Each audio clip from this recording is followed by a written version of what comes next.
വിശാല ഞാൻ തുടരാം.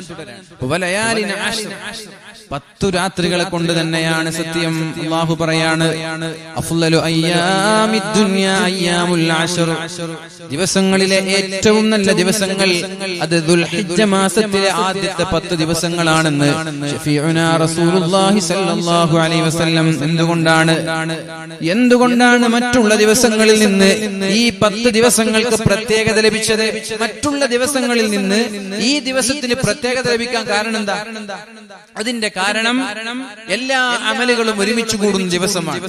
ഇസ്ലാം കൽപ്പിച്ച എല്ലാ അമലുകളും ഈ 10 ദിവസത്തിൽ ഒരുമിച്ച് കൂടുന്നുണ്ട്. ഏതൊക്കെ? ഒന്ന് മിൻ ഹജ്ജിൻ, ഹജ്ജുണ്ട്. ഹജ്ജിലെ ഈ 10 ദിവസത്തിൽ ഹജ്ജിലെ അൽ ഹജ്ജു അറഫ, പ്രത്യേകിച്ച് അറഫയാണ് ഹജ്ജ് എന്ന ഹദീസ്. ഈ 10 ദിവസത്തിലാണ് ഹജ്ജ് സംഭവിക്കുന്നത്, വേറൊരു ദിവസത്തിലും ഹജ്ജില്ല. പിന്നെയോ സൗമിൻ വസിയാമിൻ, നോമ്പുണ്ട്. ഈ 10 ദിവസത്തിൽ നോമ്പുണ്ട്. ദുൽഹിജ്ജ 9-നുള്ള അറഫ നോമ്പ്, ദുൽഹിജ്ജ 9-നുള്ള അറഫ നോമ്പ്. പിന്നെയോ ഖിയാമിൻ, നിസ്കാരമുണ്ട്. വസദഖത്തിൻ, സദഖയുണ്ട്. വഇഹ്സാനിൻ, ജനങ്ങളിലേക്ക് ചെയ്യുന്ന നന്മയുണ്ട്. വഖിറാഅത്തിൻ ലിൽ ഖുർആൻ, പരിശുദ്ധമായ ഖുർആൻ പാരായണമുണ്ട്. അതേപോലെ വദിക്രിൽ റഹ്മാൻ, ദിക്റുണ്ട്. ഇതെല്ലാം ഒരുമിച്ച് കൂടിയ ദിവസങ്ങളായതുകൊണ്ട് അല്ലാഹു തആല ഈ ദിവസത്തിന് ഒരുപാട് പ്രതിഫലങ്ങൾ നൽകി എന്ന് ശഫീഉനാ റസൂലുള്ളാഹി സ്വല്ലല്ലാഹു അലൈഹി വസല്ലം. ഈ 10 ദിവസങ്ങൾക്ക് ഒരുപാട് പ്രത്യേകതകൾ. അതിൽപ്പെട്ടതാണ് ഉദ്ഹിയ്യത്ത് എന്ന് പറയുന്ന ബലിപെരുന്നാൾ ദിവസം നമ്മളെല്ലാവരും അറുക്കേണ്ട ബലിപെരുന്നാൾ എന്ന് നമ്മൾ വിളിക്കാറുള്ള ഉദ്ഹിയ്യത്ത്. അതാണ് സ്വതക്ക കൊണ്ട് അല്ലാഹുവിന്റെ ഹബീബ് ഉദ്ദേശിച്ചത്. പാവങ്ങളായ ആളുകൾ, മിസ്കീന്മാരായ ആളുകൾ, ഫഖീറുകളായ ദരിദ്രരായ ആളുകൾക്ക് അന്ന് പ്രയാസമുണ്ടാവാൻ പാടില്ല. അന്ന് ഭക്ഷണമില്ലാതെ പ്രയാസപ്പെടാൻ പാടില്ല. സുഭിക്ഷമായി മാംസം തിന്നാൻ അവസരം നൽകുന്നു. അപ്പൊ ജനങ്ങളിലേക്ക് ചെയ്യുന്ന നന്മയും ജനങ്ങളിലേക്ക് ചെയ്യുന്ന സ്വതക്കയും ഒരുമിച്ച് കൂടിയ ദിവസങ്ങളാണിത്. ആരൊക്കെയാണ് ഉദ്ഹിയ്യത്ത് അറുക്കേണ്ടത്? ഞാൻ മനസ്സിലാക്കുന്നത് ഈ സദസ്സിലുള്ള എല്ലാവരും ഉദ്ഹിയ്യത്തിന് അർഹരാണ് എന്നാണ്. ഉദ്ഹിയ്യത്ത് അറുക്കാൻ നമ്മളൊക്കെ അർഹരാണ് എന്നാണ് ഞാൻ മനസ്സിലാക്കുന്നത്. സ്വന്തം ഭാര്യയുടെ ചെലവ്, സ്വന്തം മക്കളുടെ ചെലവ്, ആ പെരുന്നാൾ ദിവസത്തെ ചെലവ് കഴിഞ്ഞ് ഒരാളുടെ കയ്യിൽ ഉദ്ഹിയ്യത്ത് അറുക്കാനുള്ള ഒരു 10,000 രൂപ അല്ലെങ്കിൽ ഒരു 7,000 രൂപ ഒരാളുടെ കയ്യിലുണ്ടെങ്കിൽ അയാൾക്ക് സുന്നത്ത് മുഅക്കദയാണ് ഉദ്ഹിയ്യത്ത് അറുക്കൽ. സുന്നത്ത് മുഅക്കദയാണ്, ഒഴിവാക്കൽ കറാഹത്താണ്. ശാഫിഈ മദ്ഹബ് പ്രകാരം ഉദ്ഹിയ്യത്ത് ഒഴിവാക്കൽ കറാഹത്താണ്.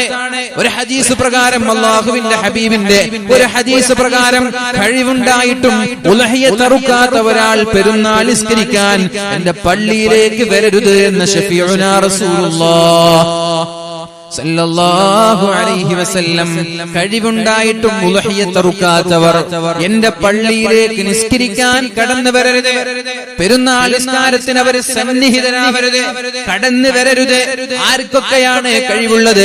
സ്വന്തം ഭാര്യയുടെ നിർബന്ധമായി ചെലവ് കൊടുക്കേണ്ട മക്കളുടെ ചെലവ് കഴിഞ്ഞ്, അന്നത്തെ ദിവസത്തിന്റെ ചെലവ് കഴിഞ്ഞ് ഉദ്ഹിയ്യത്തിന്റെ ഓരോഹരി കൂടാനുള്ള ഒരു 7,000 രൂപ അല്ലെങ്കിൽ ഒരു 5,000 രൂപ അല്ലെങ്കിൽ ഒരു 10,000 രൂപ ഉണ്ടെങ്കിൽ അവർക്ക് ഉദ്ഹിയ്യത്ത് സുന്നത്ത് മുഅക്കദയാണ്, ഒഴിവാക്കാൻ പാടില്ല. അങ്ങനെ വരുമ്പോൾ ഇവിടെ ഇരിക്കുന്ന എല്ലാവർക്കും ഉദ്ഹിയ്യത്ത് സുന്നത്തല്ലേ? നിർബന്ധമായിട്ട് ഉദ്ഹിയ്യത്ത് അറുക്കണ്ടേ? ഹനഫി മദ്ഹബ് പ്രകാരം ഉദ്ഹിയ്യത്ത് വാജിബാണ്, നിർബന്ധമാണ്. ഉദ്ഹിയ്യത്ത് അറുക്കണ്ടേ? ഭാര്യയുടെ ചെലവ്, മക്കളുടെ ചെലവ്, ഇതൊക്കെ കഴിഞ്ഞിട്ട് ഒരു പോത്ത് ഒരാൾ വാങ്ങുകയാണെങ്കിൽ ഒരു 1.5 കിൻഡൽ 2 കിൻഡലൊക്കെ ഉള്ള ഒരു പോത്താണ് 60,000 രൂപ 70,000 രൂപ ഒക്കെ വരും. അപ്പൊ 7 ആളാകുമ്പോൾ 9,000 10,000 രൂപ വരും. നേരെ മറിച്ച് ഒരു കാള വാങ്ങുകയാണെങ്കിൽ 35,000 രൂപ 25,000 രൂപയ്ക്കൊക്കെ കാള കിട്ടും. അപ്പൊ 7 ആളാകുമ്പോൾ 5,000 രൂപയ്ക്ക് 4,000 രൂപയ്ക്കൊക്കെ ഷെയർ കിട്ടും, ഒരു ഓഹരി. ആടാണെങ്കിൽ ചിലപ്പോൾ നല്ല ക്യാഷ് ഉണ്ടാകും, ഒരു ആടിന് 10,000 രൂപയ്ക്ക് വരെ ഉണ്ടാകും. അപ്പൊ ഇവിടെ ഇരിക്കുന്ന എല്ലാ ആളുകളും വീട്ടിൽ നിർബന്ധമായി കൊടുക്കേണ്ട ചെലവ് കഴിഞ്ഞിട്ട്, പെരുന്നാൾ ദിവസത്തെ ചെലവ് കഴിഞ്ഞിട്ട് അവരുടെ കയ്യിൽ 10,000 രൂപ ബാക്കി ഉണ്ടാവൂലേ, അക്കൗണ്ടിൽ ഉണ്ടാവൂലേ, സ്വത്തുക്കൾ ഉണ്ടാവൂലേ, മറ്റുള്ള വരുമാനങ്ങളൊക്കെ ഉണ്ടാവൂലേ? അപ്പൊ നിർബന്ധമായിട്ട് നിങ്ങൾ ഉദ്ഹിയ്യത്ത് കൊടുക്കണ്ടേ? നമ്മളതിന് അർഹരല്ല എന്ന് പറഞ്ഞ് നമ്മൾ മാറി നിൽക്കും. നമ്മൾ അർഹരല്ല എന്ന് പറഞ്ഞിട്ട് നമ്മൾ മാറി നിൽക്കും.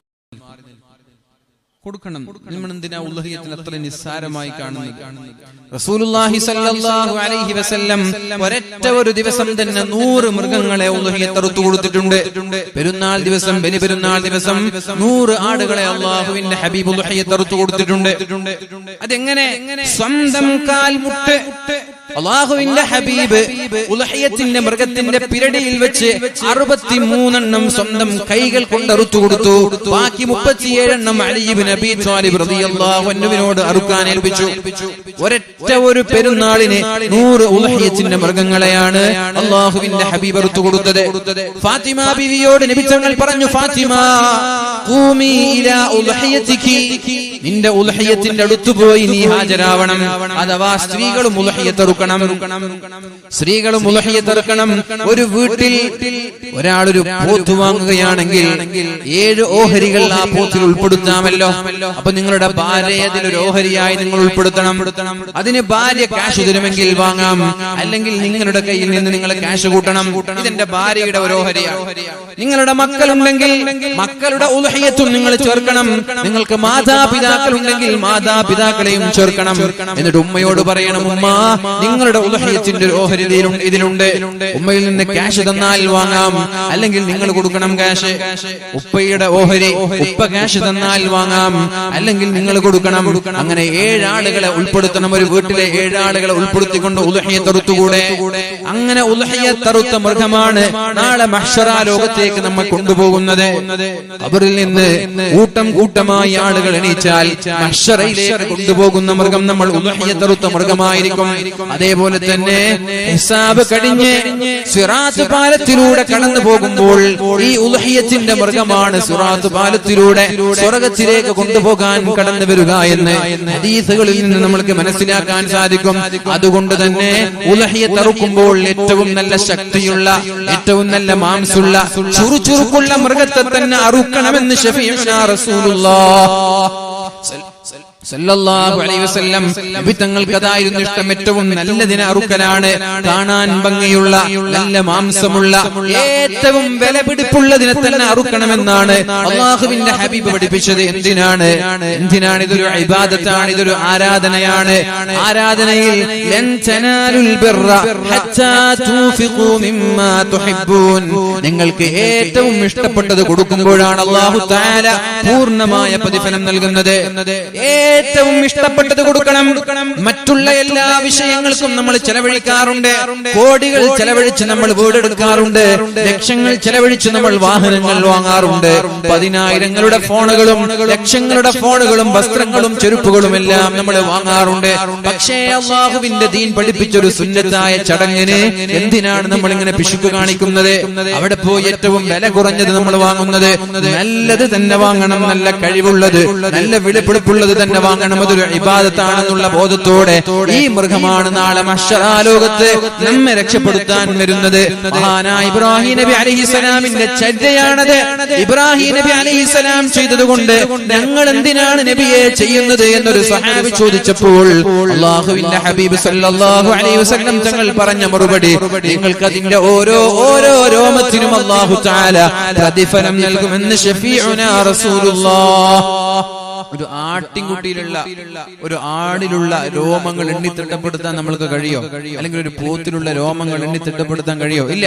അപ്പൊ ഒരു ആടിലുള്ള ആ ഉൽഹിയത്തിന്റെ മൃഗത്തിലുള്ള രോമങ്ങൾ എത്രയാണോ ഓരോ രോമങ്ങൾക്കും അല്ലാഹു പ്രതിഫലം നൽകുമെന്നാണ് പറഞ്ഞത്. അപ്പൊ കഴിവുള്ള ആളുകൾ ഏറ്റവും നല്ലത് തന്നെ ഇറക്കണം. പിന്നെ കഴിവില്ലാത്ത ആളുണ്ടാവും, ചെലവൊക്കെ കഴിഞ്ഞിട്ട് ഒരു 5,000 രൂപയെ ബാക്കിയുള്ളൂ. അങ്ങനെയുള്ള ഒരു 7 ആൾ കൂടിയിട്ട് ഒരു കാള വാങ്ങിച്ചു 35,000 രൂപയ്ക്ക്. ഉൽഹിയത്ത് അറുക്കാനുള്ള വയസ്സായിട്ടുണ്ട്, 2 വയസ്സായിട്ടുണ്ട്.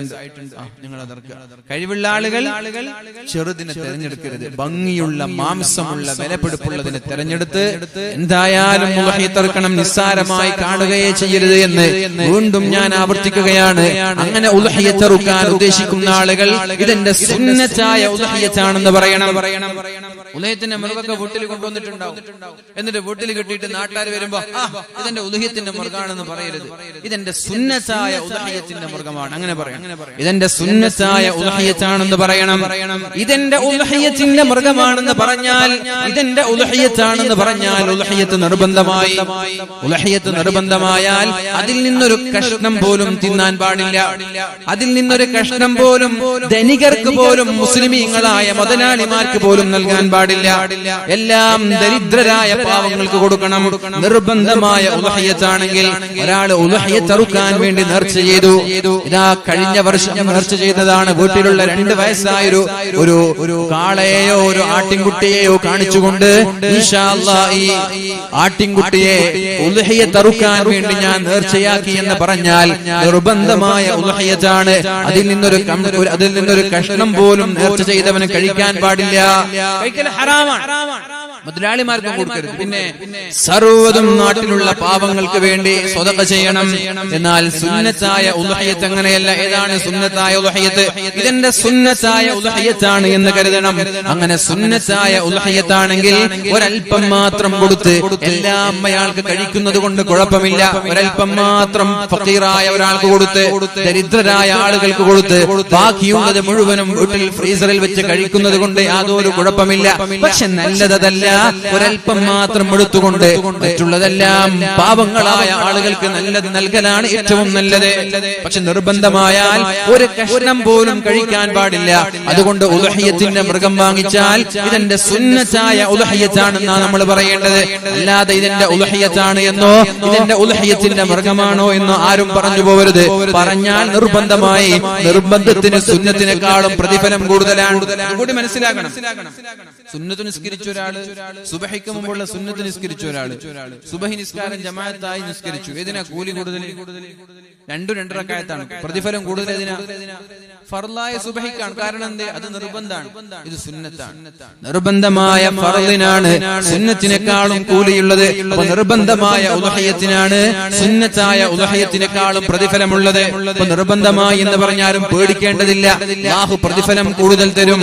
ഏതായാലും എന്റെ പ്രിയമുള്ള മുഅ്മിനീങ്ങളെ, ഇവിടെ കൂടിയിരിക്കുന്ന എല്ലാ ആളുകളോടും പറയാനുള്ളത്, നിങ്ങൾ എന്തായാലും മറുക്കാൻ വേണ്ടി ഒഴിവ് കഴിവ് പറഞ്ഞ് എക്സ്ക്യൂസ് പറഞ്ഞ് രക്ഷപ്പെടാൻ നോക്കരുത്. എന്തായാലും ഇവിടെ ഇരിക്കുന്ന ബഹുഭൂരിഭാഗം ആളുകളും അറുക്കാൻ അവകാശികളാണ് എന്നാണ് ഞാൻ മനസ്സിലാക്കുന്നത്. 7 ആളുകൾ കൂടി ഒരു മാടിനെ അറുക്കാം, ഒരു കാള അല്ലെങ്കിൽ ഒരു പോത്തിനെ 7 ആളുകൾക്ക് കൂടി അറുക്കാം. അല്ലെങ്കിൽ ആടറുക്കുകയാണെങ്കിൽ ഒരാൾക്കേ അറുക്കാൻ പാടുള്ളൂ, ഒരാൾക്കേ അറുക്കാൻ കഴിയുള്ളൂ. ഇനി നിങ്ങൾ മനസ്സിലാക്കണം, വീട്ടിൽ വെച്ച് ഒരു വീട്ടുകാർ ഒരു കുടുംബത്തിലെ ഒരാളൊരു ആടിനെ അറുക്കുകയാണെങ്കിൽ അയാൾക്ക് അറുക്കുന്നവർക്കാണ് ആ ഉദ്ഹിയത്ത് വീടുന്നത്. പക്ഷെ അയാൾക്ക് അതിന്റെ പ്രതിഫലം ഉമ്മയുടെ പേരിൽ ഹദിയ ചെയ്യാം, ഭാര്യയുടെ പേരിൽ ഹദിയ ചെയ്യാം, മക്കളുടെ പേരിൽ ഹദിയ ചെയ്യാം. ഏതുപോലെ ഫാത്തിഹ ഓതി നമ്മൾ മഹാനായ അമ്മു സൂഫി അവരുടെ ഹദ്റത്തിലേക്ക് ഹദിയ ചെയ്യുമ്പോ അദ്ദേഹത്തിനും നമ്മൾക്കും കൂലി ലഭിക്കുന്നത് പോലെ നമ്മൾക്ക് ഉദ്ഹിയത്തിന്റെ ഒരു ആടെടുത്തിട്ട്, അല്ലാഹുവേ ഇതിന്റെ പ്രതിഫലം എന്റെ ഉമ്മയ്ക്ക് കൊടുക്കണേ അല്ലാ, ഇതിന്റെ പ്രതിഫലം എന്റെ ഭാര്യക്ക് കൊടുക്കണേ അല്ലാ, എന്റെ വീട്ടുകാർക്ക് ഇതിന്റെ പ്രതിഫലം കൊടുക്കണേ അല്ലാ എന്ന് പറഞ്ഞാൽ അവർക്കതിന്റെ പ്രതിഫലം കിട്ടും. പക്ഷേ ഉദ്ഹിയത്ത് അറുത്തതുപോലെയാവൂല, പ്രതിഫലം കിട്ടും. ഉദ്ഹിയത്ത് അറുത്ത ആ ശ്രേഷ്ഠത കിട്ടണമെങ്കിൽ ഉദ്ഹിയത്ത് തന്നെ അറുക്കണം. കഴിവിന്റെ പരമാവധി എല്ലാ വർഷവും എല്ലാവരും ഉദ്ഹിയത്ത് അറുക്കാൻ വേണ്ടി ശ്രമിക്കുക. കല്യാണം കഴിയാത്ത ചെറുപ്പക്കാരൊക്കെ ഉണ്ടാകും, നിങ്ങൾക്ക് നിർബന്ധമായിട്ട് അറുക്കണം. നിങ്ങളുടെ ചെലവ് കഴിഞ്ഞ് നിങ്ങളുടെ കയ്യിൽ 10,000 രൂപ എന്തായാലും ബാക്കിയുണ്ടാവും, നിർബന്ധമായിട്ട് അറുക്കണം. അവിടെ ഒരു എക്സ്ക്യൂസ് വേണ്ട. ദീനിന്റെ ഇബാദത്തിന് മാത്രം എന്തിനൊരു എക്സ്ക്യൂസ്? എന്തിനാ നമ്മൾക്കൊരു ഇളവ്? സ്ത്രീകളും അറുക്കണം, ആണുങ്ങൾ അറുക്കണം, എല്ലാവരും അറുക്കണം. അങ്ങനെ അറുത്ത് പാവങ്ങളായ ആളുകൾക്ക് ഇത് ഹദിയ ചെയ്യണം. നമ്മൾ എല്ലാവർക്കും മാംസം നമ്മൾ വിതരണം ചെയ്യണം. അല്ലാഹു തൗഫീഖ് ചെയ്യട്ടെ. അതാണ് ഇവിടെ പറഞ്ഞ സ്വതഖ എന്ന് പറഞ്ഞത്. അതാണ് സ്വതഖത്തും വ ഇഹ്സാൻ. ഈ 10 ദിവസങ്ങളിൽ ഹജ്ജുണ്ട്, നോമ്പുണ്ട്, സ്വതഖയുണ്ട്, ഖുർആൻ പാരായണമുണ്ട്. നന്മകളെല്ലാം ഒരുമിച്ച് കൂടിയത് കൊണ്ടാണ് അല്ലാഹു തആല ഇതിനൊരുപാട് മഹത്വങ്ങൾ നൽകിയത്. പിന്നെ റസൂലുള്ളാഹി സ്വല്ലല്ലാഹു അലൈഹി വസല്ലമ തങ്ങൾ പറഞ്ഞു, മാ മിൻ അയ്യാമിൻ അൽ അമലു സ്വാലിഹു അഹബ്ബു ഇലല്ലാഹി മിൻ ഹാദിഹിൽ അയ്യാം. നമ്മൾ ചെയ്യുന്ന നന്മകളിൽ, നമ്മൾ ചെയ്യുന്ന സ്വാലിഹായ പ്രവർത്തനങ്ങളിൽ അല്ലാഹുവിന് ഏറ്റവും ഇഷ്ടപ്പെട്ടത് ഏതാണ്? ഏറ്റവും ഇഷ്ടപ്പെട്ട പ്രവർത്തനങ്ങൾ ഈ 10 ദിവസങ്ങളിൽ നമ്മൾ ചെയ്യുന്നതാണ്. മാ മിൻ അയ്യാമിനിൽ അമലു സ്വാലിഹു അഹബ്ബു ഇലല്ലാഹി മിൻ ഹാദിഹിൽ അയ്യാം.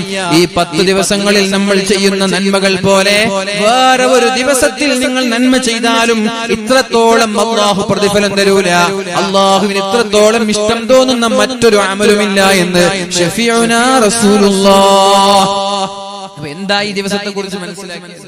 ലൈലത്തുൽ ഖദർ അടക്കമുള്ള രാത്രി, ലൈലത്തുൽ ഖദർ അടക്കമുള്ള പകല് ഇവിടെ നബി തങ്ങൾ ഉൾപ്പെടുത്തി. 360 ദിവസങ്ങളിൽ നമ്മൾ ചെയ്യുന്ന സർവ്വ അമലുകളിലും പടച്ച റബ്ബിന് ഏറ്റവും ഇഷ്ടപ്പെട്ട അമൽ ഈ ദുൽഹിജ്ജ ആദ്യത്തെ 10 ദിവസത്തിൽ ചെയ്യുന്ന നന്മയാണ്. അപ്പൊ ചില്ലറ കാര്യമാണോ? ചില്ലറ ദിവസമാണോ ഇത്? നിസ്സാരമായി കാണേണ്ട ദിവസമാണോ? അല്ല. ഒന്ന് സടകുടഞ്ഞ് എഴുന്നേറ്റ്, ഒന്ന് അരക്കം മുറുക്കി ഉടുത്തിട്ട്, നബി തങ്ങളൊക്കെ സല്ലല്ലാഹു അലൈഹി വസല്ലം അവസാന പത്താകുമ്പോ അരമുണ്ട് ഉറുക്കി ഉടുത്തു എന്നൊക്കെ പറയില്ല, അതേപോലെ ഒന്ന് ഒരുങ്ങി നിന്ന് അമൽ ചെയ്യേണ്ട ദിവസങ്ങളാണ്. ഇതിന് നമ്മൾ സാധാ ദിവസങ്ങളെ പോലെ കാണരുത്. മറ്റൊരു ഹദീസ് പറയുന്നുണ്ട്, മാമിൻ അമലിൻ അസ്കാ ഇൻദല്ലാഹി അസ്സ വജൽ വലാ അഅ്ളമ അജ്റൻ മിൻ ഖൈരി യഅമലുഹു ഫീ അശ്രിൽ അദ്ഹാ. ദുൽഹിജ്ജ മാസത്തിലെ ആദ്യത്തെ 10 ദിവസങ്ങളിൽ നമ്മൾ ചെയ്യുന്ന നന്മകൾക്ക് പകരമായി മറ്റൊരു നന്മയില്ല എന്നാണ്, ഇതിനേക്കാളും മഹത്വമുള്ള മറ്റൊരു നന്മയില്ല എന്നാണ്. അപ്പോഴാണ് മഹാന്മാരായ സ്വഹാബാക്കൾ ചോദിച്ചത്, യാ റസൂലല്ലാഹ്, അല്ലാഹുവിന്റെ ഹബീബേ, ഒരാൾ ധർമ്മ സമരം ചെയ്യാൻ വേണ്ടി ഇറങ്ങിയാൽ അയാൾക്കും ഇതിനേക്കാളും വലിയ പ്രതിഫലം കിട്ടൂലേ? സമ്പാദ്യങ്ങൾ ചെലവഴിച്ച് ജീവിതം തന്നെ അള്ളാഹുവിനെ സമർപ്പിച്ചുകൊണ്ട് രണാങ്കണത്തിലേക്ക് ധർമ്മസമരം ചെയ്യാൻ വേണ്ടി ഒരാൾ ഇറങ്ങിയാൽ അയാൾക്കും ഇത്രത്തോളം പ്രതിഫലം കിട്ടൂലേ എന്ന് നബി തങ്ങളോട് ചോദിച്ചപ്പോ അള്ളാഹുവിന്റെ ഹബീബായ റസൂലുള്ളാഹി സ്വല്ലല്ലാഹു അലൈഹി വസല്ലമ തങ്ങൾ പറഞ്ഞത്, ഇല്ല, അവർക്കും കിട്ടൂല. ഏതൊരാളൊഴികെ സമ്പാദ്യങ്ങളെല്ലാം അള്ളാഹുവിനെ സമർപ്പിച്ചിട്ട് നേരെ രണാങ്കണത്തിലേക്ക് ചെന്ന് ധർമ്മസമരം ചെയ്യുമ്പോ ലിതകൂന കലിമത്തുല്ലാഹി ഹിയൽ ഉല്യാ, അള്ളാഹുവിന്റെ കലിമത്ത് ലോകത്തിന്റെ അഷ്ടദിക്കുകളിൽ പാറിപ്പറക്കാൻ അള്ളാഹുവിന്റെ വജ്ഹ് പ്രതീക്ഷിച്ചുകൊണ്ട് രക്തസാക്ഷിയായ ഒരാളൊഴികെ വേറെ ഒരാൾക്കും ഇത്രത്തോളം പ്രതിഫലം കിട്ടൂല എന്ന് ഷഫീഉനാ റസൂലുള്ളാഹി സ്വല്ലല്ലാഹു അലൈഹി വസല്ലം. അതുകൊണ്ട് എന്ത് വേണം? നന്നായി ഖുർആൻ ഓതാനുള്ള സമയമാണ്. പ്രഗൽഭരായ എല്ലാ മഹാന്മാരും പറഞ്ഞു, ഈ ദിവസങ്ങളിൽ ജമാഅത്തിനെ നിങ്ങൾ സൂക്ഷിക്കണമെന്ന്. ഈ 10 ദിവസങ്ങളിൽ നിർബന്ധമായും ജമാഅത്തിനെ നിങ്ങൾ സൂക്ഷിക്കണമെന്ന്. നമ്മൾക്കറിയാലോ, എവിടെ നിന്നാണോ ബാങ്ക് കേൾക്കുന്നത് ആ സ്ഥലത്ത് പോയി ജമാഅത്തിന് കൃത്യമായി പങ്കെടുക്കാത്ത ഒരാൾക്ക് ഈമാൻ സലാമത്തായി മരണപ്പെടാൻ പ്രയാസമുണ്ടാകുമെന്ന് മഹാനായ അബ്ദുല്ലാഹി ഇബ്നു മസ്ഊദ് തങ്ങൾ പറഞ്ഞൊരു ഹദീസ് നമ്മൾക്ക് പാഠമാണ്. മൻ സറഹു അയ്യൽഖല്ലാഹ ഗദൻ മുസ്ലിമാ, മുസ്ലിമായി ഈമാൻ സലാമത്തായി മരണപ്പെടണമെന്ന് ആഗ്രഹിക്കുന്ന ആളുകൾ ഫൽയുഹാഫിള് അലാ ഹാദിഹി സ്വലവാതി ഹൈഥു യുനാദാ ബിഹിന്ന, എവിടെ നിന്നാണോ ബാങ്കിന്റെ വിളി കേൾക്കുന്നത് അവിടെ പോയി ജമാഅത്തിൽ പങ്കെടുത്ത് നിസ്കരിക്കണമെന്നാണ് മഹാനായ അബ്ദുല്ലാഹി ഇബ്നു മസ്ഊദ് റളിയല്ലാഹു അൻഹു പറഞ്ഞത്. നിങ്ങൾ മുനാഫിഖീങ്ങളെ പോലെ ജമാഅത്തിന് പങ്കെടുക്കാതെ മാറി നിൽക്കരുതേ, അത് മുനാഫിഖീങ്ങളുടെ അടയാളമാണ്. പരിശുദ്ധ ഹബീബിന്റെ സുന്നത്തിന് എതിരാണത്. ഹബീബിന്റെ സുന്നത്തിന് വിപരീതം നിങ്ങൾ പ്രവർത്തിച്ചാൽ നിങ്ങൾ നേരെ പോകുന്നത് നരകത്തിലേക്കായിരിക്കും, ളലാലത്തിന്റെ വഴിയായിരിക്കും. അതുകൊണ്ട് നിർബന്ധമായും ജമാഅത്തിന്റെ പള്ളിയിലേക്ക് പങ്കെടുക്കണമെന്നല്ലേ പരിശുദ്ധ ഇസ്ലാം പഠിപ്പിക്കുന്നത്. അതിനൊരു തുടക്കമാവട്ടെ ദുൽഹിജ്ജ 2 അതിനൊരു തുടക്കമാവട്ടെ. വീട്ടിലുണ്ടായിരിക്കെ, നാട്ടിലുണ്ടായിരിക്കെ, മഹല്ലിന്റെ പരിധിയിലുണ്ടായിരിക്കെ യാത്രക്കാരായ ആളുകൾക്ക് ഇളവുണ്ടല്ലോ. അത് വലിയ യാത്രയാണെങ്കിലും ചെറിയ യാത്രയാണെങ്കിലും യാത്രക്കാരായ മഹല്ലിന്റെ പരിധിയിലല്ല, മഹല്ലിന്റെ പുറത്തുള്ള ആളുകൾക്ക് ഇളവുണ്ട്. എന്നാൽ മഹല്ലിന്റെ പരിധിയിലുള്ള ഒരാൾ ബാങ്ക് കേട്ടാൽ സർവ്വ തിരക്കുകളും മാറ്റിവെച്ച് നിർബന്ധമായും ജമാഅത്തിന് പങ്കെടുക്കണമെന്നാണ് ഇസ്ലാമിന്റെ കാഴ്ചപ്പാട്. ഈ മഹല്ലിന്റെ പേര് തയ്യോട്ടുചിറ എന്നാണ്. ഈ മഹല്ലിന്റെ പേര് ആണോ? ഈ തയ്യോട്ടുചിറ എന്ന് പറയുന്ന മഹല്ല് എത്ര വീടുണ്ടാകും? ചിലപ്പോൾ 1000 ഉണ്ടാകും, ചിലപ്പോൾ 500 ഉണ്ടാകും. ഈ മഹല്ലിന്റെ പള്ളിയിൽ നിന്ന് ബാങ്കിന്റെ വിളി കേട്ടാൽ എന്ത് തിരക്കാണെങ്കിലും ആണുങ്ങൾ തിരക്ക് മാറ്റിവെച്ച് ജമാഅത്തിന് പള്ളിയിലേക്ക് എത്തണം. നിങ്ങൾ എങ്ങനെ തിരക്കുണ്ടെന്ന് പറയുന്നത്? തിരക്കുണ്ടെന്ന് എങ്ങനെ പറയുന്നത് അറിയൂലേ? 12:35 12:40 ആകുമ്പോ ബാങ്ക് കൊടുക്കും എന്നുള്ള കാര്യം നിങ്ങൾക്ക് എല്ലാവർക്കും അറിയില്ലേ? ഇന്ന് 12:40 കൊടുത്ത ബാങ്ക് നാളെ 1:40 അല്ലല്ലോ കൊടുക്കുന്നത്. പിറ്റേ ദിവസം 11 മണിക്കല്ലല്ലോ. എല്ലാ ദിവസവും കൃത്യസമയത്ത് 1 മിനിറ്റ് അങ്ങോട്ടും ഇങ്ങോട്ടും. അപ്പൊ നേരത്തെ തന്നെ നമ്മുടെ വർക്ക്, നമ്മുടെ ജോലി, നമ്മുടെ ഷെഡ്യൂൾ ചെയ്യും. പിന്നെ ആരുടെയെങ്കിലും കീഴിൽ ജോലി ചെയ്യുന്ന ആളുകൾക്ക് മുതലാളിയുടെ പെർമിഷൻ കിട്ടിയില്ലെങ്കിൽ പോകാൻ പറ്റില്ല. അവരെ കുറിച്ചൊന്നല്ല, ഫ്രീ ആയിട്ടുള്ള ആളുകൾ സ്വതന്ത്രമായി വീട്ടിലിരിക്കുന്നവർ, സ്വതന്ത്രമായി ജോലി ചെയ്യുന്നവർ, ഒരു ജോലിയില്ലാത്ത ആളുകൾ, നമ്മൾക്ക് കൃത്യമായ നമ്മുടെ ഓരോ ജോലികളും ഷെഡ്യൂൾ ചെയ്ത്, ടൈം ഷെഡ്യൂൾ ചെയ്ത്, ഇത്ര സമയമാകുമ്പോൾ ബാങ്ക് കൊടുക്കുമ്പോ ജോലി നിർത്തി കുളിക്കണമെന്നില്ല, പള്ളിക്ക് പോയാൽ മതി, ജമാഅത്തിന് പള്ളിക്ക് പോകാം, എന്നിട്ട് തിരിച്ചു വന്ന് വീണ്ടും ജോലി തുടങ്ങും. അസറിന് നിങ്ങൾക്കറിയാം 3:50 3:55 ആകുമ്പോൾ ബാങ്ക് കൊടുക്കും. അപ്പൊ ഒരു 3:55 ആകുമ്പോൾ ജോലി നിർത്തി അതിനനുസരിച്ചുള്ള ജോലി ഷെഡ്യൂൾ ചെയ്ത് അസറിന് പള്ളിക്ക് പോകും. അങ്ങനെ ഓരോ നിസ്കാരവും മഹല്ലിന്റെ പരിധിയിൽ ഉണ്ടായിരിക്കെ ബാങ്കിന്റെ വിളി കേട്ട പള്ളിയിൽ വന്നിട്ട് ജമാഅത്തായി നിസ്കരിക്കുക. അതാണ് ഇസ്ലാം പഠിപ്പിച്ച ശൈലി. മറ്റുള്ളതൊക്കെ മുനാഫിക്കിന്റെ അടയാളമാണ്, മുനാഫിഖീങ്ങളുടെ ശൈലിയാണ്. സ്വഹീഹ് മുസ്ലിം റിപ്പോർട്ട് ചെയ്ത ഹദീസാണിത്. മൻ സർറഹു അയ്യൽ അല്ലാഹ ഗദൻ മുസ്ലിമൻ, മുസ്ലിമായി മരണപ്പെടണം എന്ന് ആഗ്രഹിക്കുന്ന ആളുകൾ 5 നേരത്തെ നിസ്കാരം ബാങ്ക് വിളിക്കുന്ന സ്ഥലത്ത് പോയി ജമാഅത്തിൽ പങ്കെടുത്ത് നിസ്കരിക്കണമെന്നത് സ്വഹീഹ് മുസ്ലിം റിപ്പോർട്ട് ചെയ്ത ഹദീസാണ്. അപ്പൊ ഇത് നിസ്സാരമായി കാണരുത്. സ്ത്രീകളോ കൃത്യസമയത്ത് വീട്ടിൽ നിസ്കരിക്കും. നിങ്ങൾക്ക് അറിയാലോ ബാങ്ക് കൊടുക്കുന്ന സമയം, നിങ്ങൾക്ക് അറിയാലോ. അപ്പൊ ബാങ്ക് കൊടുക്കുമ്പോൾ 5 മിനിറ്റ് ഉണ്ട്, അപ്പൊ മീൻ മുറിക്കാൻ നിൽക്കണ്ട. ബാങ്ക് കൊടുക്കാൻ ഒരു 5 മിനിറ്റ് ഉണ്ട്, അപ്പൊ കറി വെക്കാനും നിൽക്കണ്ട, അലക്കാനും പോണ്ട. അതൊക്കെ വളരെ നേരത്തെ ചെയ്യുക, അല്ലെങ്കിൽ നിസ്കരിച്ച് വന്നിട്ട് ചെയ്യുക. ഇതൊക്കെ അറിയാം. ഇത് പെട്ടെന്ന് ആകസ്മികമായി അപ്രതീക്ഷിതമായിട്ടുള്ള ഒരു ബാങ്ക് അല്ലല്ലോ ഇത്. ഇതൊക്കെ അറിയാം, നമുക്ക് നേരത്തെ അറിയുന്ന സമയമാണല്ലോ എത്ര മണിക്ക് ബാങ്ക് കൊടുക്കുന്നുള്ള കാര്യം. അതുകൊണ്ട് നിസ്കാരം വളരെ കൃത്യതയോടെ നിർവഹിക്കുന്നവരായി നമ്മൾ മാറണം. അതാണ് ഇസ്ലാം പഠിപ്പിച്ച നിസ്കാരം. മറ്റുള്ള നിസ്കാരം വീടും, പക്ഷെ നിസ്കാരം കൊണ്ടുള്ള എഫക്ട്, അതിനൊരു ഫലമുണ്ട്, ഒരു തഅ്സീറുണ്ട്, ഒരു സ്വാധീനമുണ്ട്. ആ ഒരു സ്വാധീനം നമ്മൾക്ക് കിട്ടൂല. ഇസ്ലാമിലെ പഠിപ്പിക്കുന്ന നിസ്കാരത്തിൽ എത്രയോ പ്രത്യേകതകൾ ഖുർആൻ പറയുന്നുണ്ട്. നിങ്ങൾ കൃത്യമായി നിസ്കരിക്കണം, വീട്ടുകാരോട് കുടുംബക്കാരോട് നിസ്കരിക്കാൻ പറയണം, ക്ഷമയോടുകൂടി ജീവിക്കണമെങ്കിൽ നിങ്ങൾക്ക് ആവശ്യമായ റിസ്ക് ഞാൻ തരാമെന്നാണ് അള്ളാഹു പറഞ്ഞത്. എന്താ റിസ്ക് എന്ന് പറഞ്ഞാൽ?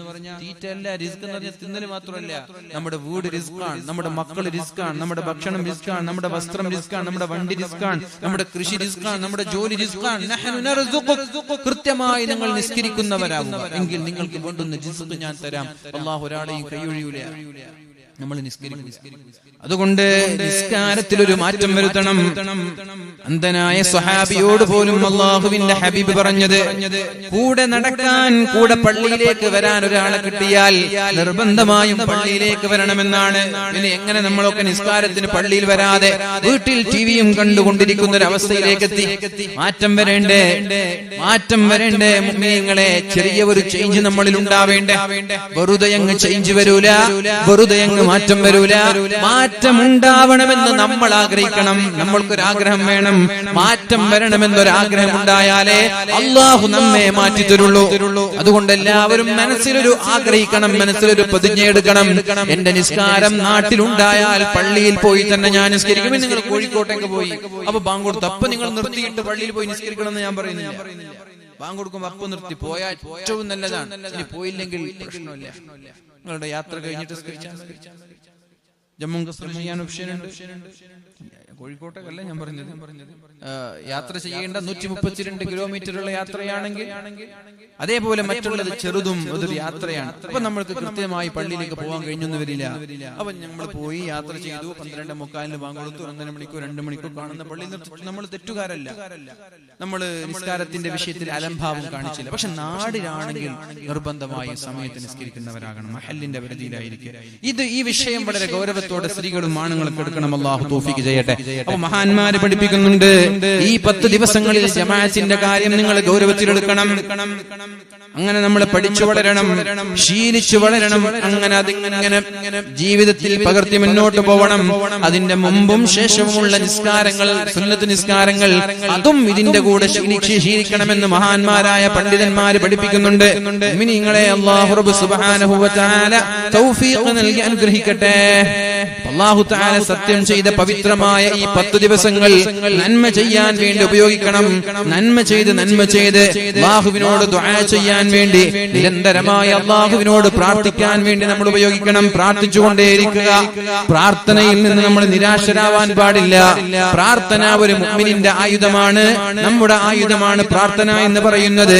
അതുകൊണ്ട് നമ്മൾക്ക് അല്ലാഹു തആല അനുഗ്രഹം ചെയ്തു തന്നാൽ നമ്മൾ എന്തെങ്കിലും ഒരു ആവശ്യം അള്ളാഹുവിനോട് ചോദിച്ചു, അള്ളാഹുവേ നീ എനിക്കത് തരണേ അല്ലാ. മക്കളില്ലാത്ത ഒരാൾ അള്ളാഹുവിനോട് മക്കളെ ചോദിച്ചു, ജോലിയില്ലാത്ത ഒരാൾ അള്ളാഹുവിനോട് ജോലി ചോദിച്ചു, വീടില്ലാത്ത ഒരാൾ അള്ളാഹുവിനോട് വീട് ചോദിക്കുകയുണ്ടായി. അങ്ങനെ നിരന്തരമായി ദുആ ചെയ്ത് അള്ളാഹു അയാളുടെ ആവശ്യങ്ങൾ നിറവേറ്റി കൊടുത്താൽ പിന്നെ അയാൾ ദുആയിൽ നിന്ന് പിന്മാറാൻ പാടുണ്ടോ? പിന്നെ അയാൾ അള്ളാഹുവിൽ നിന്ന് അകലാൻ പാടുണ്ടോ? പാടില്ല മുഅ്മിനീങ്ങളെ, അത് നന്ദികേടാണ്. അള്ളാഹുവിനോട് ചോദിച്ച കാര്യം കിട്ടിയാൽ പിന്നെയും ദുആ ചെയ്യാം. മക്കളില്ലാത്ത ഒരാൾ അള്ളാഹുവിനോട് ദുആ ചെയ്തു, അള്ളാഹുവേ എനിക്ക് മക്കളെ തരണേ അല്ലാ എന്ന് ദുആ ചെയ്തു. 5 വർഷമായി 10 വർഷം കഴിഞ്ഞിട്ടാണ് അള്ളാഹു മക്കളെ കൊടുത്തത്. അതോടുകൂടി പിന്നെ ദുആ നിർത്താൻ പാടുണ്ടോ? മക്കളെ കിട്ടി, മോനെ കിട്ടി, ഇനി വേണം ദുആ. ഇനിയും ദുആ ചെയ്യാ. റബ്ബനാ ഹബ് ലനാ മിൻ അസ്വാജിനാ വദുർരിയാതിനാ ഖുർറത അഅ്യുനിൻ വജഅൽനാ ലിൽ മുത്തഖീന ഇമാമാ. അല്ലാഹുവേ എനിക്ക് മക്കളെ തരണേ എന്ന് പിന്നെയും ദുആ ചെയ്യാ. ദുആ നിർത്തരുത് മുഅ്മിനീങ്ങളെ, ദുആ നിർത്തരുത്. വീട് കിട്ടിയാലും ദുആ നിർത്തരുത്, ആരോഗ്യം കിട്ടിയാലും ദുആ നിർത്തരുത്. അല്ലാഹുവിനെ മറന്നുകൊണ്ട് നന്ദികേട് കാണിക്കുന്നവരായി മാറാനും പാടില്ല നമ്മൾ. അല്ലാഹു പരിശുദ്ധമായ സൂറത്തുൽ അറാഫിൽ പറയുന്നുണ്ട്, ഹുവല്ലദീ ഖലഖകും മിൻ നഫ്സിൻ വാഹിദ. അല്ലാഹു നിങ്ങളെ ഒരൊറ്റ ഒരു ശരീരത്തിൽ നിന്ന് സൃഷ്ടിച്ചവനാണ്. വജഅല മിൻഹാ സൗജഹാ, അതിൽ നിന്ന് തന്നെയാണ് അല്ലാഹു തആല ഇണയെ സൃഷ്ടിച്ചത്. എന്തിനാണ് അല്ലാഹു ഇണയെ സൃഷ്ടിച്ചത്? ലിയസ്കുന ഇലൈഹാ, പരസ്പരം സന്തോഷത്തോടെ സമാധാനത്തോടെ സ്വസ്ഥതയോടെ ജീവിക്കാനാണ്. ആണിന് അല്ലാഹു പെണ്ണിനെ നൽകിയത്, പെണ്ണിന് അല്ലാഹു ആണിനെ നൽകിയത്. ആണിന് പെണ്ണിന് നൽകിയത്, പെണ്ണിന് ആണിനെ നൽകിയത്. ത്വലാഖിന്റെ റേഷ്യോ വെച്ച് നോക്കുമ്പോ നമ്മളിൽ കുറച്ച് ത്വലാഖ് കൂടുതലാണ് റേഷ്യോ വെച്ച് നോക്കുമ്പോൾ. കാരണം നോൺ മുസ്ലിംസ്, മുസ്ലിമീങ്ങളല്ലാത്ത ആളുകൾ 80%. മുസ്ലിമീങ്ങൾ വളരെ ചുരുങ്ങിയ ഒരു 10 ചില്ലാനം ശതമാനമുള്ളൂ. അപ്പൊ റേഷ്യോ, മറ്റുള്ള മതങ്ങളുടെ ഒരു റേഷ്യോ വെച്ച് നോക്കുമ്പോൾ നമ്മുടെ ത്വലാഖ് കൂടുതലാണ്. പാടില്ലായിരുന്നു. ഇസ്ലാം വളരെ താക്കീത് നൽകിയൊരു വിഷയമാണ്. അല്ലാഹുവിന്റെ ഹബീബ് ഏറ്റവും വെറുത്ത വിഷയമാണ് ത്വലാഖ് എന്ന് പറയുന്നത്. ഇനി മുത്വലാഖ് ബില്ല് അങ്ങോട്ട് പാസ്സായി, ത്വലാഖിന്റെ ബില്ല് പാസ്സായി. ഇനി മുത്വലാഖ് ചെല്ലിയ 3 വർഷം തടവ്. മനസ്സിലായോ? ത്വലാഖ് ചെല്ലിയ 3 വർഷം തടവ്. അപ്പൊ ത്വലാഖ് ചെല്ലാൻ പൂതിയുള്ള ആള് കല്യാണം കഴിക്കണ്ട, അതന്നെ അതിന് പരിഹാരം. അല്ലെങ്കിലോ നന്നായിട്ട് ദാമ്പത്യ ജീവിതം എന്താണെന്ന് പഠിച്ചിട്ട് കല്യാണം കഴിക്കാം. ഉറപ്പാണ്, കല്യാണം കഴിച്ച അടിപിടിയും അസ്വസ്ഥതയൊക്കെ ഉറപ്പാണ്. അത് ഏത് വലിയ കോജാത്തിന് കിട്ടിയാലും ഇതിന്റെ അവസ്ഥ അത്ര തന്നെയാണ്. അത് മനസ്സിലാക്കണം. ഇനിയിപ്പോ കല്യാണം കഴിച്ച ആളുകൾ വിചാരിക്കും, കുറച്ചോ ഞാൻ കെട്ടിയ പെണ്ണ് ഇങ്ങനെയാണെന്ന് വിചാരിക്കണ്ട. നിങ്ങളെ ലോകത്തെല്ലാരും കെട്ടിയ പെണ്ണുങ്ങളെ ഇങ്ങനെ തന്നെയാണ്. ലോകത്തെ എല്ലാരും കെട്ടിയ പെണ്ണുങ്ങൾ ഇങ്ങനെ, നിങ്ങൾ ഏതിന് ഹാഫിത്തിനെയോ ഏതെങ്കിലും വലിയ വലിയ ആലിമത്തിനെ കെട്ടിയാലും അങ്ങനെ തന്നെ. പെണ്ണുങ്ങൾക്ക് അവരുടേതായ ഒരു പ്രകൃതിയും അവരുടേതായ ഒരു സ്വഭാവമുണ്ട്. എന്ന് വെച്ചിട്ട് നമ്മൾ ദേഷ്യപ്പെടാൻ പാടുണ്ടോ? എന്ന് വെച്ചിട്ട് നമ്മൾ ത്വലാഖ് ചെല്ലാൻ പാടുണ്ടോ? എന്ന് വെച്ചിട്ട് അവരെ നമ്മൾ വെറുക്കാൻ പാടുണ്ടോ? പാടില്ല എന്നല്ലേ ഇസ്ലാം പഠിപ്പിച്ചു. എന്താ ഇസ്ലാം പഠിപ്പിച്ചത്? ലാ യഫ്റുഖു മുഅ്മിനുൻ മുഅ്മിന, ഒരു മുഅ്മിനത്തും ഒരു മുഅ്മിനും ഒരു സത്യവിശ്വാസിയും ഭാര്യയെ വെറുത്തു പോവരുത്. ഒരു ഭർത്താവും ഭാര്യയെ വെറുക്കാൻ പാടില്ല. ഇൻ കരിഹ മിൻഹാ ഖുലുഖൻ റളിയ മിൻഹാ ആഖർ, ഭാര്യയുടെ ഒന്ന് നിങ്ങൾക്ക് വെറുപ്പ് തോന്നിയാൽ മറ്റൊന്നിൽ നിങ്ങൾ തൃപ്തരായിരിക്കും. ഭാര്യയ്ക്ക് സൗന്ദര്യം പോരാ, നിങ്ങൾക്ക് വിഷമമുണ്ടെങ്കിൽ ആ ഭാര്യ ഒരു പക്ഷേ നല്ല വൃത്തിയുള്ളവരായിരിക്കും, നല്ല ബുദ്ധിയുള്ളവളായിരിക്കും, നല്ല സ്വഭാവക്കാരിയായിരിക്കും, നല്ല പാചകക്കാരിയായിരിക്കും. സൗന്ദര്യമില്ലെങ്കിൽ എന്തേ എപ്പോഴും സുഭിക്ഷമായ മധുരിതമായ നല്ല ടേസ്റ്റുള്ള ഭക്ഷണം കഴിച്ചൂടെ? 5 നേരം 4 നേരം കഴിച്ചൂടെ? സൗന്ദര്യം ഉണ്ടായിട്ട് എന്താ കാര്യം? ഭക്ഷണം ഉണ്ടാക്കാൻ അറിയില്ല, ചായ പോലും മര്യാദയ്ക്ക് വെക്കാൻ അറിയില്ല. പിന്നെ ആ സൗന്ദര്യം കൊണ്ട് എന്താ കാര്യം? ഭക്ഷണം കഴിക്കാൻ നിന്ന പടച്ചോനെ എങ്ങനെ കഴിക്കാം? ഉച്ചയ്ക്ക് പോരാ, കുറച്ച് കഴിച്ച് എണീറ്റു. ഇനി രാത്രിയെങ്കിലും ഒന്ന് മര്യാദയ്ക്ക് കഴിക്കാൻ നോക്കി ഇരിക്കുമ്പോ പടച്ചോൻ ഉച്ചക്കത്തെക്കാളും കഷ്ടം. ആ പെണ്ണിന് സൗന്ദര്യം ഉണ്ടായിട്ട് എന്താ കാര്യം? ഒരു നേരം മര്യാദയ്ക്ക് ഭക്ഷണം കഴിക്കാൻ കഴിയാതെ പെണ്ണിന് സൗന്ദര്യം ഉണ്ടായിട്ട് എന്താ കാര്യം? അപ്പൊ ചിന്തിക്കും, പടച്ചോൻ ഈ സൗന്ദര്യം വേണ്ടായിരുന്നു, ഏതെങ്കിലും ഭക്ഷണം ഉണ്ടാക്കാനായിരുന്നു പെണ്ണിനെ കിട്ടിയാൽ മതി. അതിന് 3. മനസ്സിലായോ? അപ്പൊ അയാൾ ബേജാറാക്കണ്ട. നിങ്ങൾക്ക് ഭക്ഷണം കിട്ടിയില്ലെങ്കിലും നല്ല സൗന്ദര്യമുള്ള പെണ്ണിനെ കിട്ടിയില്ലേ? നിങ്ങൾ അതാ ചിന്തിക്കുന്നത്. നിങ്ങൾക്ക് ഭക്ഷണം കിട്ടിയില്ലെങ്കിലും സൗന്ദര്യമുള്ള പെണ്ണിനെ കിട്ടി, എന്തെങ്കിലും ഒരു മേഖലയോട് ഉഷാറായിരിക്കും. ഒരു ഉഷാറില്ലാത്ത പെണ്ണിനെ കിട്ടിപ്പോയാൽ നിങ്ങൾ കുടുങ്ങി തന്നെ. മനസ്സിലായി? ഒരു കഴിവില്ലാത്തൊരു പെണ്ണാണ്, സൗന്ദര്യമില്ല, ഭക്ഷണം ഉണ്ടാക്കാൻ അറിയില്ല, സ്വഭാവമില്ല, വൃത്തിയില്ല, ഒന്നുമില്ല പെണ്ണിന്. അങ്ങനെ പെണ്ണുണ്ടാവുന്ന എനിക്കറിയില്ല. അങ്ങനെ ഇൻ കേസ് ഉണ്ടെങ്കിൽ അല്ലാഹു തആല നിങ്ങളുടെ കഴുത്തിൽ നിങ്ങൾക്ക് മുറുക്കി തന്ന ഒരു കുരുക്കാണെന്ന് മനസ്സിലാക്കുക. എന്നിട്ട് നിങ്ങൾ ക്ഷമയോടെ മുന്നേറണം. ഇൻഷാ അല്ലാഹ് അതിൽ നിന്നുണ്ടാകുന്ന മക്കളിലെങ്കിലും അല്ലാഹു നിങ്ങൾക്ക് സന്തോഷം നൽകുമെന്നാണ്. ഭാര്യയിൽ നിങ്ങൾക്ക് തീരെ സന്തോഷം കിട്ടിയില്ല, ഒരു മേഖലയിലും സന്തോഷം കിട്ടിയില്ല, എന്നാൽ ആ ഭാര്യയിലുള്ള മക്കളിലെങ്കിലും നിങ്ങൾക്ക് സന്തോഷം ലഭിക്കുമെന്നാണ് മഹാനായ മാലിക് റളിയല്ലാഹു അൻഹുവിന്റെ പിതാവ് മാലിക് ഇബ്നു അനസ് മഹാനായ മാലിക് റളിയല്ലാഹു അൻഹുവിന്റെ പിതാവ് അനസ് റളിയല്ലാഹു അൻഹു അദ്ദേഹം കല്യാണം കഴിച്ചിട്ട് ഭാര്യ ഇഷ്ടപ്പെട്ടില്ല. ഭാര്യയുമായിട്ട് ഒരു നിലക്കും മുന്നോട്ട് പോവാൻ കഴിയുന്നില്ല. ഈ ഭാര്യ കാണുമ്പോ തന്നെ ഒരു മനസ്സിലൊരു റാഹത്തില്ല, തൃപ്തിയാവുന്നില്ല, ഒരു താല്പര്യം തോന്നുന്നില്ല. അങ്ങനെ ഭാര്യയോട് മിണ്ടാൻ പോലും തയ്യാറാവുന്നില്ല. മനസ്സിനൊരു തൃപ്തി കിട്ടുന്നില്ല, സംതൃപ്തി കിട്ടുന്നില്ല. അത് ഭാര്യയ്ക്ക് മനസ്സിലായി, എന്നെ കൊണ്ട് ഇദ്ദേഹത്തിന് വലിയ താല്പര്യമില്ല, തൃപ്തി തോന്നിയിട്ടില്ല. അപ്പൊ ഭാര്യ ഒരു ആയത്ത് ഓതി കൊടുത്തു,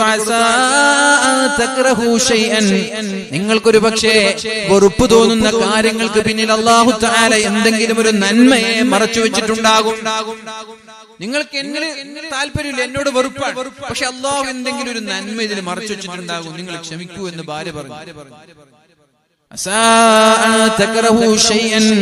നിങ്ങൾ വെറുക്കുന്ന കാര്യങ്ങൾക്ക് പിന്നിൽ അല്ലാഹു തആല വല്ല നന്മയും മറച്ചു വെക്കാൻ സാധ്യതയുണ്ട്, അതുകൊണ്ട് ക്ഷമിക്കണമെന്ന് ഭാര്യ പറഞ്ഞു. പക്ഷേ അദ്ദേഹത്തിന് ഇതുകൊണ്ടൊന്നും പിടിച്ചു നിൽക്കാൻ കഴിയാതെ നാട് വിട്ടുപോയി. അദ്ദേഹം നാട് വിട്ടു. ഇനി ഭാര്യ കാണേ വേണ്ടെന്ന് പറഞ്ഞ് ഭാര്യ നാട് വിട്ടു.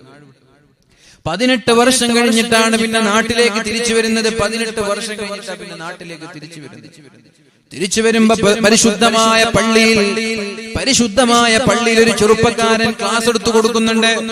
ജനങ്ങളെല്ലാം ആ ചെറുപ്പക്കാരന്റെ ചുറ്റും കൂടി സംശയം ചോദിക്കുന്നുണ്ട്, മസ്അലകൾ ചോദിക്കുന്നുണ്ട്, ഫത്വ ചോദിക്കുന്നുണ്ട്. ആരാണ് ഈ ചെറുപ്പക്കാരൻ? അവിടെയുള്ള ഒരാളെ വിളിച്ചിട്ട് മഹാനായ അനസ് റളിയല്ലാഹു അൻഹു ചോദിച്ചു, ആരാണിത്? അപ്പോഴാണ് പറഞ്ഞത്, മാലിക് ഇബ്നു അനസ്, അനസിന്റെ മകൻ മാലിക്കാണ്. എന്റെ മകനാണോ അത്? മാലിക് ഇബ്നു അനസ്, അനസിന്റെ മകൻ മാലിക്കാണ്. അങ്ങനെയാണ് വീട്ടിലേക്ക് പോകുന്നത്. വീട്ടിലേക്ക് മകനെത്തിയിട്ടുണ്ട്. വാതിൽ മുട്ടി. മകനോട് പറഞ്ഞു, മോനെ ഉമ്മയോട് പോയി പറ, വെറുക്കുന്ന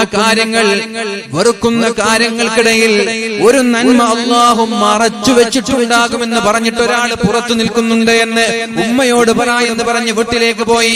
അങ്ങനെ ലോകം കണ്ട പ്രശസ്തനായ പണ്ഡിതനെ അല്ലാഹു നൽകി. ആർക്ക്? മഹാനായ അനസ് റളിയല്ലാഹു അൻഹുവിനെ. ഭാര്യ ഇഷ്ടപ്പെട്ടിരുന്നില്ല, പക്ഷേ അതിൽ നിന്ന് അല്ലാഹു ഒരു ഖൈർ നൽകുകയുണ്ടായി. ഞാൻ പറഞ്ഞു വരുന്നത്, ഈ പറയപ്പെട്ട ഒരു നല്ല വിശേഷണവും നമ്മുടെ ഭാര്യയ്ക്കില്ല. സൗന്ദര്യമില്ല, വൃത്തിയില്ല, സ്വഭാവം, പാചകക്കാരിയല്ല, ബുദ്ധിയില്ല, പഠിക്കാനറിയില്ല, ഒരു നിലക്കും ഒരു നന്മയും ആ പെണ്ണിലില്ലെങ്കിൽ നിങ്ങൾ ക്ഷമിച്ചു നിൽക്കാൻ കഴിയുമെങ്കിൽ കഴിവിന്റെ പരമാവധി ക്ഷമിച്ചു നിന്നാൽ അല്ലാഹു തആല മക്കളിലൂടെയെങ്കിലും നിങ്ങൾക്ക് സമാധാനം തരാതിരിക്കില്ല. അല്ലാഹു പറഞ്ഞതാണ്, വല്ലദീ ഖലഖകും മിൻ നഫ്സിൻ വാഹിദ വജഅല മിൻഹാ സൗജഹാ. നിങ്ങൾക്ക് അല്ലാഹു തആല ഇണയെ തന്നു, ആണിന് പെണ്ണിനെയും പെണ്ണിന് ആണിനെയും. യസ്കുന ഇലൈഹാ. എന്തിനാണത് തന്നത്? നിങ്ങൾക്കൊരു ആശ്വാസം ഉണ്ടാവാൻ വേണ്ടിയാണ്, പരസ്പരം സന്തോഷത്തോടെ ജീവിക്കാൻ വേണ്ടിയാണ്. ഫലമ്മാ തഗശാഹാ ഹമലത് ഹംലൻ ഖഫീഫാ. അങ്ങനെ രണ്ടുപേരും പരസ്പരം പൊതിഞ്ഞപ്പോ എത്ര മനോഹരമായിട്ടാണ് പരിശുദ്ധമായ ഇസ്ലാം ആണിന്റെയും പെണ്ണിന്റെയും ശാരീരിക ബന്ധത്തെ കുറിച്ച് പറഞ്ഞത്. ശാരീരിക ബന്ധത്തെ കുറിച്ചാണ് പറഞ്ഞത്. രണ്ടുപേരും പരസ്പരം പൊതിഞ്ഞപ്പോൾ അതൊരു മാന്യതയാണ്, വാക്കുകൾക്കുള്ള മാന്യതയാണത്, വാക്കുകളുടെ ഭംഗിയാണത്. അങ്ങനെ ഭാര്യയും ഭർത്താവും പരസ്പരം പൊതിഞ്ഞപ്പോൾ അങ്ങനെ ഗർഭമുണ്ടായി. അവിടെ ഗർഭിണിയായി, പെണ്ണ് ഗർഭിണിയായി. അങ്ങനെ ഗർഭം മുന്നോട്ട് പോയി. അങ്ങനെ ഗർഭം പരിപൂർണതയിലേക്ക് എത്തി. 8 മാസമായി, 9 മാസമായപ്പോ രണ്ടുപേരും ദുആ ചെയ്യുകയാണ്, ലഇൻ ആതൈതനാ സ്വാലിഹാ ലനകൂനന്ന മിനശ് ശാകിരീൻ. അല്ലാഹുവേ, നല്ല ആഫിയത്തുള്ള, ആരോഗ്യമുള്ള, സ്വാലിഹായ നല്ലൊരു കുഞ്ഞിനെ തന്നാൽ, സുഖപ്രസവത്തിലൂടെ പ്രയാസങ്ങളില്ലാതെ അസ്വസ്ഥതകളില്ലാതെ അംഗവൈകല്യങ്ങളില്ലാതെ ആരോഗ്യമുള്ള കുഞ്ഞിനെ തന്നാൽ ഞങ്ങൾ നിനക്ക് ശുക്ർ ചെയ്തോളാം, നിന്നെ അനുസരിച്ചു നിന്നെ വഴിപ്പെട്ട് ജീവിച്ചോളാം എന്ന് പറഞ്ഞ് പ്രാർത്ഥിച്ചിട്ട് അങ്ങനെ ആരോഗ്യമുള്ള ഒരു കുഞ്ഞിനെ അല്ലാഹു കൊടുത്തപ്പോ ചെയ്തത് അവർ മറന്നുപോയി. പ്രസവം എളുപ്പമാക്കിയത് അല്ലാഹുവാണെന്നുള്ള യാഥാർത്ഥ്യം അവർ മറന്നു. ആരോഗ്യമുള്ള മക്കളെ കൊടുത്തത് അല്ലാഹുവാണെന്നുള്ള യാഥാർത്ഥ്യം അവർ മറന്നു. ലോകത്ത് എത്രയോ ചെറിയ ചെറിയ മക്കൾ വ്യത്യസ്തമായ അസുഖങ്ങൾ കൊണ്ട് പ്രയാസപ്പെടുന്നുണ്ട്. ഒരു സുഹൃത്തിനോട് പറഞ്ഞു, പ്രോട്ടീൻ മൂത്രത്തിലൂടെ മുൻദ്വാരത്തിലൂടെ പ്രോട്ടീൻ പോവുകയാണ്, തന്റെ കുഞ്ഞിന്റെ മുൻദ്വാരത്തിലൂടെ പ്രോട്ടീൻ പുറത്തു പോവുകയാണ്. ആ സമയത്ത് മുഖമിങ്ങനെ വീർക്കും, കുട്ടിയാകെ ക്ഷീണിക്കും. അങ്ങനെ ഡോക്ടറെ കാണിച്ചപ്പോ ഡോക്ടർ പറഞ്ഞു, ഇങ്ങനെയുള്ള അസുഖം ഇന്ന് വർദ്ധിച്ചുകൊണ്ടിരിക്കുകയാണ്, അതിനുള്ള മരുന്ന് ഡോക്ടർ നൽകുകയുണ്ടായി. ലിക്വിഡായി മൂത്രത്തിലൂടെ പ്രോട്ടീൻ പോവാൻ. മൂത്രത്തിലൂടെ വേസ്റ്റ് അല്ല, പ്രോട്ടീൻ മൂത്രത്തിലൂടെ പോവാൻ. ശരീരത്തിന് ഉണ്ടാവേണ്ട പ്രോട്ടീൻ, അവിടെ നിൽക്കേണ്ട പ്രോട്ടീൻ, അത് മൂത്രത്തിലൂടെ പുറത്തു പോവാ. അപ്പോഴേ കുട്ടിയുടെ മുഖമൊക്കെ വീർത്തു, ആകെ ക്ഷീണിച്ചു, എന്തൊക്കെ അസ്വസ്ഥതയുണ്ടായി. അങ്ങനെ ഡോക്ടറെ കാണിച്ചപ്പോ ഡോക്ടർ പറഞ്ഞു, ഇങ്ങനെയുള്ള കുറെ കുട്ടികൾ ഇന്നുണ്ട്.